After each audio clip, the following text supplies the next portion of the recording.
ایک دفعہ تمام صحابہ آپ صلی اللہ علیہ وسلم کی محفل میں بیٹھے تھے اور آپ صلی اللہ علیہ وسلم نے ان سے پوچھا، وہ اللہ کی کون سی مخلوق ہے جس کا ایمان سب سے خوبصورت ہے، سب سے زیادہ دل فریب ہے، جس کا ایمان سب سے معصوم ہے؟ تو صحابہ نے کہا کہ یا رسول اللہ، سب سے خوبصورت ایمان تو فرشتوں کا ہے۔ تو آپ صلی اللہ علیہ وسلم نے کہا کہ فرشتوں کا ایمان، ان کا ایمان مضبوط کیوں نہ ہو؟ وہ روز اللہ تعالیٰ کے احکامات سنتے ہیں، اللہ تعالیٰ کی بنائی ہوئی جنت کو دیکھتے ہیں، دوزخ کو دیکھتے ہیں، ان کا ایمان کیوں نہ مضبوط ہو؟ تو صحابہ نے کہا کہ آپ صلی اللہ علیہ وسلم، پھر تو آپ کا اور تمام نبیوں کا ایمان خوبصورت ہوگا، معصوم ہوگا۔ تو آپ صلی اللہ علیہ وسلم نے کہا کہ نبیوں کا ایمان کیوں نہ مضبوط ہو؟ ان پر تو اللہ کی وحی نازل ہوتی ہے، اللہ تعالیٰ کے احکامات ان پر اترتے ہیں، ان کا ایمان کیوں نہ مضبوط ہو؟ تو صحابہ نے کہا پھر ہمارا ایمان مضبوط ہے، معصوم ہے، دل فریب ہے۔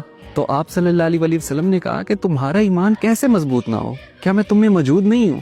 کیا تم مجھے دیکھتے نہیں ہو؟ جب میں تم میں موجود ہوں تو تمہارا ایمان کیسے مضبوط نہ ہو؟ پھر آپ صلی اللہ علیہ وسلم نے بتایا کہ سب سے مضبوط اور سب سے دل فریب ایمان ان لوگوں کا ہے جنہوں نے مجھے نہیں دیکھا، جنہوں نے اللہ کے احکامات کو مجھ پہ اترتے ہوئے نہیں دیکھا، لیکن پھر بھی جب ان کے سامنے کوئی اللہ کی آیتیں پڑھتا ہے تو ان کے دل ڈر جاتے ہیں، اللہ کے خوف سے وہ ڈر جاتے ہیں۔ اور آپ صلی اللہ علیہ وسلم نے ساتھ ہی فرمایا کہ اگر تم صحابہ 10 میں سے 9 چیزوں کو مضبوطی سے تھام کے رکھو اور کسی ایک چیز کو چھوڑ دو تو تمہارے لیے آخرت کا حساب بہت مشکل ہو جائے گا، بہت سخت ہو جائے گا۔ لیکن اگر میری آنے والی امت 10 میں سے 9 چیزوں کو چھوڑ دے اور کسی ایک چیز کو مضبوطی سے تھام کے رکھے تو اس کے لیے حساب کتاب آسان ہو جائے گا، اس کی آخرت آسان ہو جائے گی۔